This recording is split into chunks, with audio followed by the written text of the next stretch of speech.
I'm excited that we've been going through stories with Jesus. And some of the stories are the things that Jesus interacting with people and, just the stories that he has is the things that he's doing with people. And then some of them are the stories that he has been telling, and they call these parables, right? Parables are the stories that Jesus tells um, for us to help us to understand more about what he's about and what his kingdom is about. And so we've been going through a bunch of different stories. And today we're going to be looking at a story coming out of Matthew 18. And we're going to be looking at this idea of forgiving, forgiving like Jesus. And I don't know about you, but I can think about some people in my life that I have not wanted to forgive. I can think about some people that it was really, really hard, and I don't really want to forgive this person. Why? Because they're a jerk. They're mean. They were enormously frustrating and obnoxious, and God, I don't want to forgive this person. And maybe you can have this person in mind as well, that you're thinking this person is so mean. He's a jerk. I don't like them. They give me no reason to forgive them. And what I want us to be looking at today is, as we look at what Jesus did for us and what we're called to as well, is that we are expected to extend forgiveness to others the way that Jesus offered forgiveness to us. And that's kind of what we're going to be looking at and unpacking today. You see, in Matthew 18, right before we get to this story, Jesus has been teaching, and he was talking about what it means to to reconcile inside of the church and with other followers of Jesus Christ. And so he's like, if your brother is sinned against you, you should go and you should talk to that person. If that person doesn't listen, then you need to go and bring in someone else that you both know and trust, and talk to them, and you talk through this problem that you're having. And the first step is, talk to the person, because sometimes they don't even know that they're hurting you. Sometimes they do know that they're hurting you. Sometimes they don't even know that you're hurting them. So you need to go talk to them, and then bring in someone else if they're not listening. And then finally it says, bring it before the elders of the church, this issue that you're having. And then ultimately, if it's a big enough problem, then the person ultimately gets removed from the body of the church because they're causing so many problems. Jesus is talking about all this idea of how do you deal with all these different stuff. You can go back and look at it and read that and what that looks like. But he's been talking about this. Okay, someone hurts you. What do you do? And then there's this idea of forgiveness. And Peter, if you don't know Peter, he's one of the disciples of Jesus, and he likes to say dumb things at different points in time. He does lots of dumb things like deny Jesus, and some of you guys are like, I relate with that. I say dumb things all the time. Yes. So he does that. He opens mouth, inserts foot many times. And he does this at this point in time as well. He goes, well, Jesus, verse 21 of chapter 18, Peter comes up and he says, Jesus, Lord, how often will my brother sin against me and I forgive him? So if he keeps on hurting me, and how many times do I need to forgive him? And, Peter, he's a disciple with his brother. It's Peter and James. They're the sons of Zebedee, sons of thunder, because they were loud, ruckus people. They were fishermen. They worked together on a fishing boat. Imagine how annoying your sibling can be, and imagine having to live alongside of him and work alongside of him. And dude, you're pulling up the nets wrong. Why are you fixing it that way? Why are you rowing us that direction? You're doing the row or wrong. Imagine just that constantly. I don't know, maybe, that's not in there, but maybe he has this in mind of how often should my brother who sinned against me and I have to forgive him? And at the time, the religious leaders, the Pharisees, the Sadducees, the general convention was that you were to forgive someone 3 times. That was all that the religious, world expected of a person at that point in time. Just 3 times, and after the 4th time, you had no moral obligation to forgive that person again. And so Peter, what he says, he's just like, watch this, Jesus. They say 3. I'm going to show how holy I am. I think we should do 7. And he's probably like, I'm more than doubling what they're saying, Jesus. Brilliant. Yes. He's like, I got this. I'm going to make myself look good. And he's like, as many as 7 times. And then Jesus says to him, I do not say to you 7 times, but 77 times.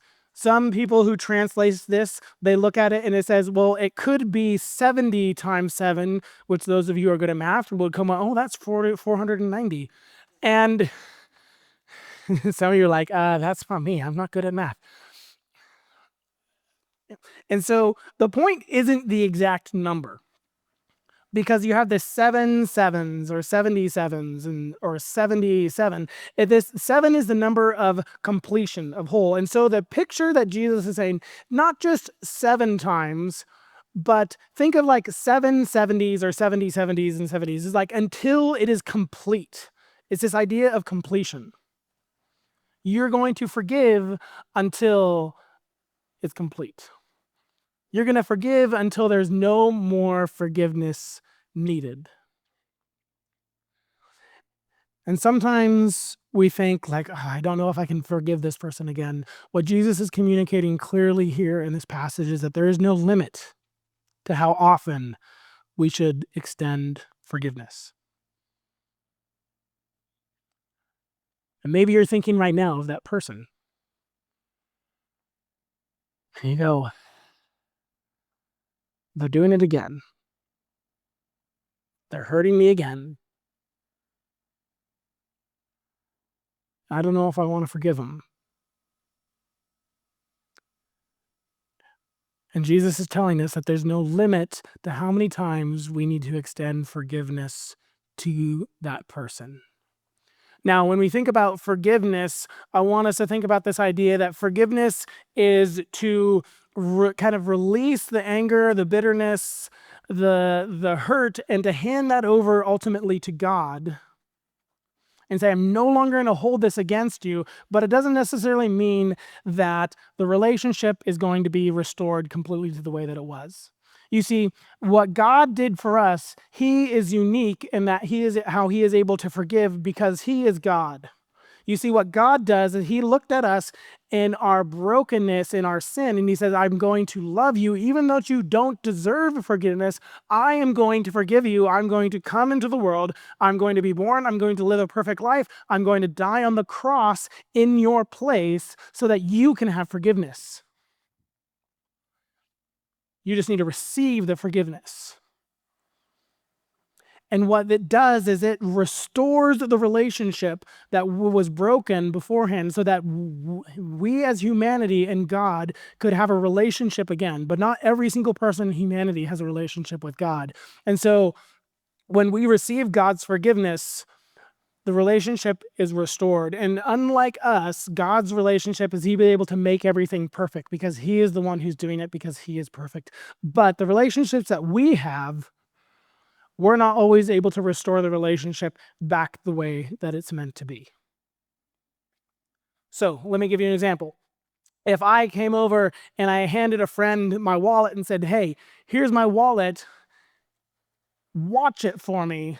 I'm going to go do this thing and I'm going to come back. And I go do my thing. I leave the wallet with my friend. And by the time that I come back to it, I look in my wallet and I find out that the $100 in there was gone. And my friend over here is like stuffing his face with every single kind of food imaginable. And he's just like, bro, it's gone. This guy just hurt me. He stole. He took things. I can choose to forgive him where I don't demand $100 back. I can offer forgiveness. I can choose not to bring it up again, but that doesn't mean that I have to trust him with my wallet again. You see, forgiveness doesn't necessarily mean that the relationship is going to go back to the place that it was before, because trust and reconciliation takes time. Because unlike God, where he can change and he can transform us and he knows all things, we can't do that same thing. We can't force someone else to change. God doesn't force us to change. He offers forgiveness and he slowly transforms us from the inside out. But Jesus is making clear that forgiveness isn't an option. The restoration of the relationship, that is something that can happen, but doesn't necessarily mean that it always will. But forgiveness, there is no limit to it. And so what what Jesus does then is he starts to tell a story. He tells this, starts telling the story in verse 23. And this is what he says. He says, therefore, the kingdom of heaven may be may be compared to a king. So we got, the kingdom of heaven. What is a part of being God's family? What does it mean to be a part of following Jesus and to live for him? He says it's like this. There's a king who wished to settle accounts with his servants. And when it says servants here, oftentimes we look in the Bible and it says servants and it means like slave, but this isn't one of those instances. He's just servant saying that here's a person of his kingdom. From the likelihood, it's probably some guy who's like maybe high up in the kingdom. He might be like a duke or an earl or some other noble person, because this servant, he came to settle with the king and was brought to him, and he owed 10,000 talents. Now, you're like, well, what's a talent? A talent, one single talent, and he has 10,000 of them that is owed the king, is 20 years of wages. 20 years. This is like lifetimes worth of money that this guy has. I don't know what this guy's issue is. Maybe he was like a venture capitalist and really, really bad at everything. Maybe he borrowed a whole bunch of money and was like, hey, I'm going to, bet it on this thing, or I'm going to, buy stocks, and they all went down and crashed and burned. And I don't know what his deal was. Maybe he was like blowing it on all sorts of stuff. I don't know what he was doing, but he got 10,000 talents of gold that he needed to that he owed the king. And if we were to do the math and say in New Mexico, an average annual salary is $50,000. If we were to say that, this guy would owe $10 billion.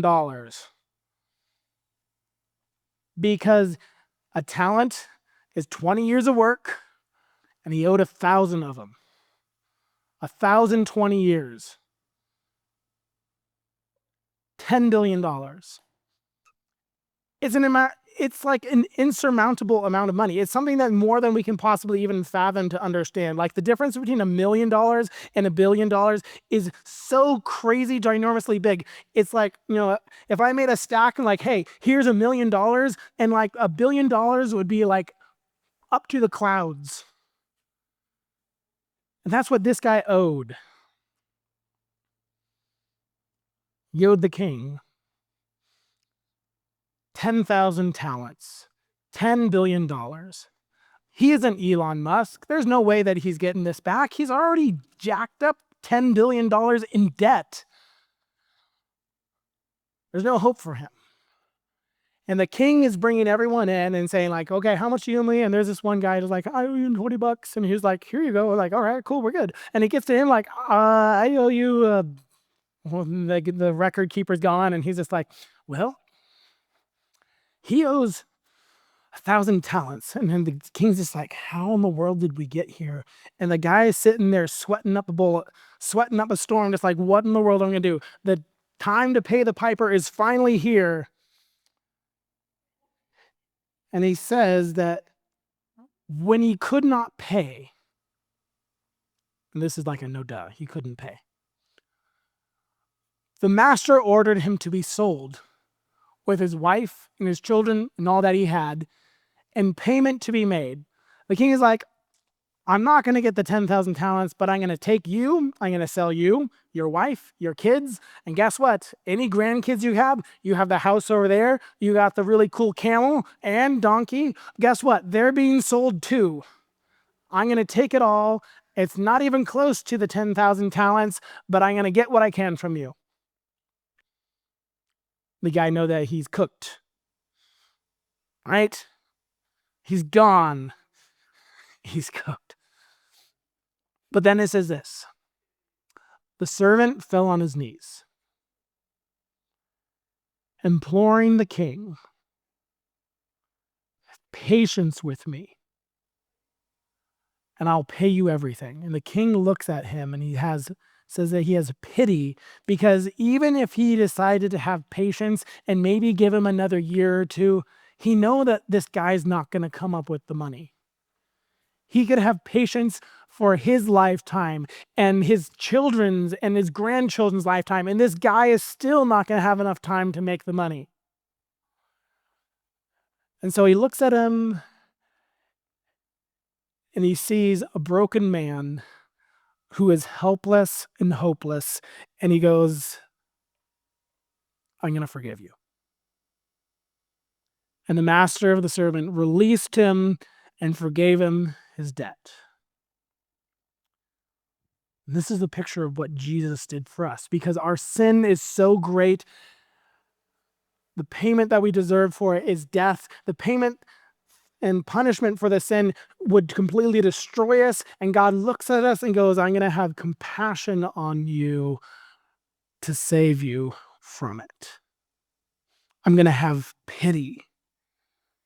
And so just like the king forgave an overwhelming debt, this is a picture of how Jesus forgave us our sin, which was our insurmountable debt, our $10 billion that we owed, that there's no way we're going to make that.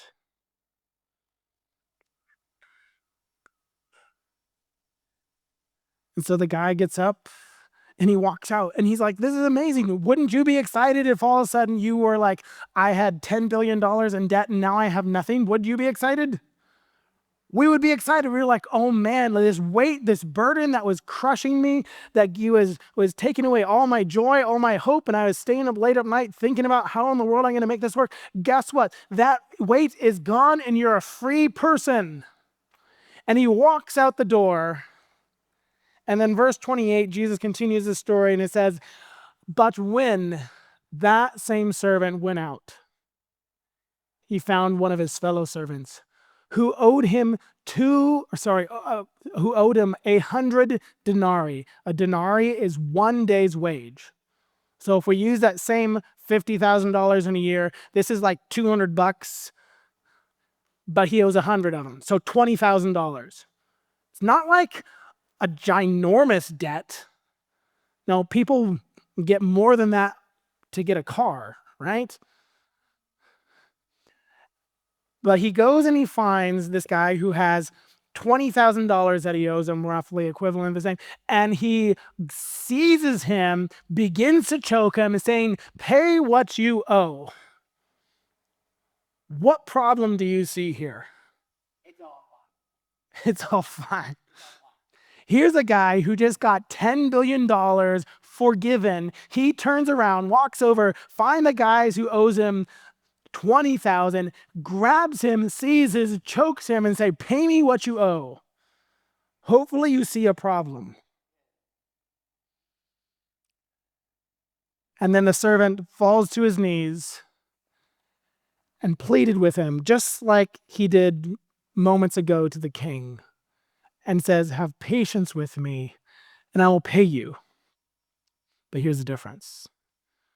The servant who was forgiven the $10 billion says he refused, and he put him in prison until he should pay his debt. The man who just who had received pity and compassion has no pity and no compassion, and sends him off to be sold, just like he was about to be sold.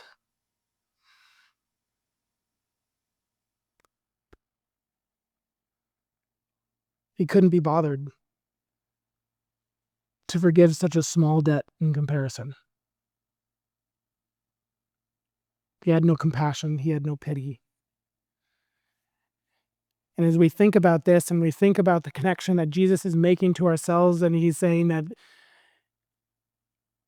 your sin was this insurmountable debt that Jesus forgave, and then you're turning around and what are we going to do? And we have been forgiven so much, so we should be willing to offer this same forgiveness. That's what Jesus is trying to point out. And we look at this and we go, we see the problem here. And then Jesus points out that, yes, this is the problem. In verse 31, he continues, when his fellow servants saw what had taken place, his friends are out there and it's like, dude, you just got forgiven $10 billion. That's pretty awesome. And the next thing they look over and they see their friend like choking out this other guy that owes them a little bit of money. And they're like, dude, what's going on? Don't you get it? And they turn around and they tell the king. What can I say? They turn around and they're greatly distressed, and they went and reported to their master all that had taken place. Then his master summoned that first servant back and said to him, you wicked servant. Wicked. I forgave you and all the debt because you pleaded with me. And should you not have had mercy on your fellow servant as I had mercy on you? And in anger, his master delivered him to the jailers until he should pay all of his debt. Yep. Until he dies, Nathaniel, because there's no way that he's paying all that money back. I hear a lot of things, Nathaniel. And what Jesus is pointing out is that if we say that we're a follower of Jesus Christ, it is evil for us not to extend the same forgiveness to others that was given to us. It's an evil thing for us to do, to receive forgiveness and compassion and to not give it. It's evil. It's wicked. And again, remember this idea that the forgiveness that we're offering is to no longer say that this wrong, I'm no longer going to hold against you. It doesn't mean that the relationship has to be restored to the place that it was before. Remember the wallet. But then Jesus starts to drive home the point. And he says, okay, so here's this guy who was forgiven, who couldn't forgive others, and then ultimately he comes back and the forgiveness that he ultimately received was stripped from him. And Jesus drives home the point in verse 35, and he says, so also my heavenly Father will do to every one of you if you do not forgive your brother from your heart. He's driving home the point that if you have received this great forgiveness, you need to go and show the same compassion. If you do not show the same compassion, what you're doing is you are spitting in the face of God, and you're saying that, no, you truly reject God's forgiveness.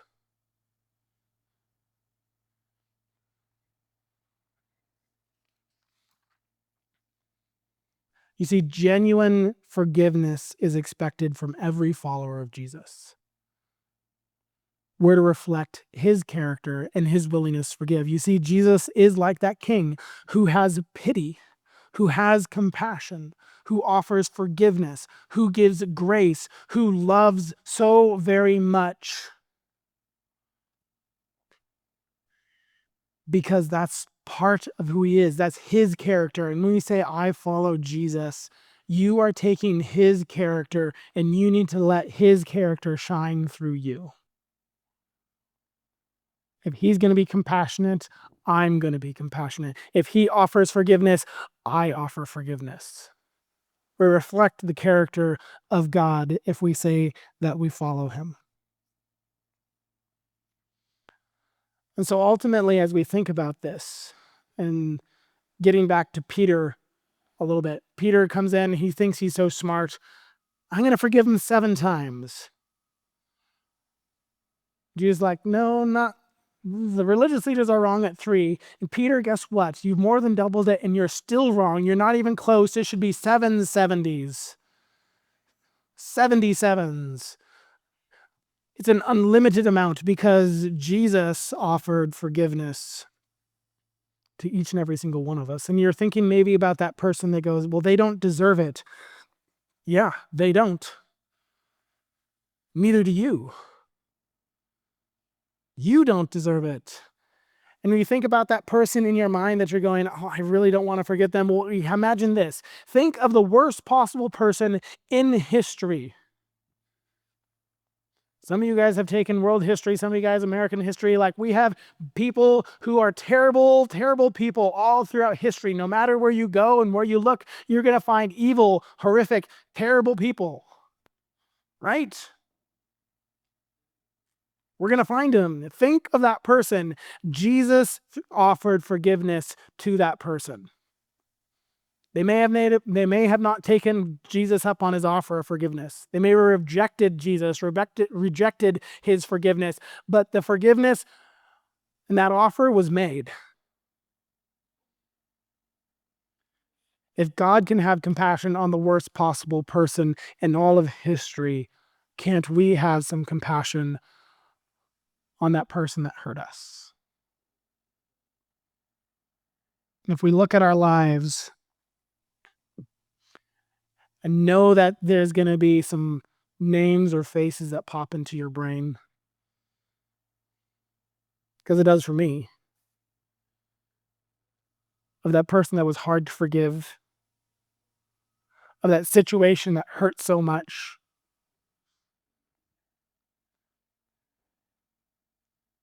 And we're reminded that we need to have that same compassion, forgiveness that Jesus had for us towards them. And so the question that I have for us is, who do you need to forgive? Who is that person that you need to extend Christ's character in your life? And this may be hard and may be difficult because, again, they don't deserve it, and neither did you. But we're going to step out and do this hard thing because that's what it means to follow Jesus. To be forgiven is to go and to forgive. Daniel.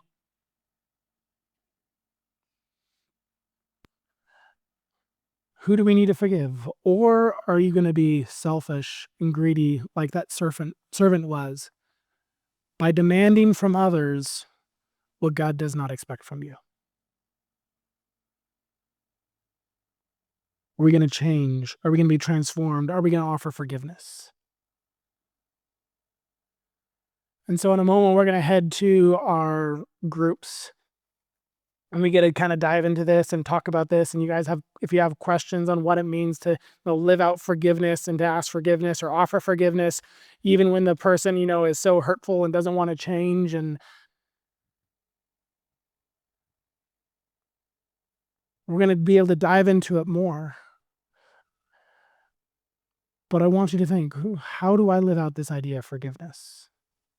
And I want you to think about this. When we offer forgiveness, even to a person who doesn't want or care about us and want our forgiveness, when we offer that forgiveness, what it is saying, I'm going to release the anger, the bitterness, the resentment that I hold against you.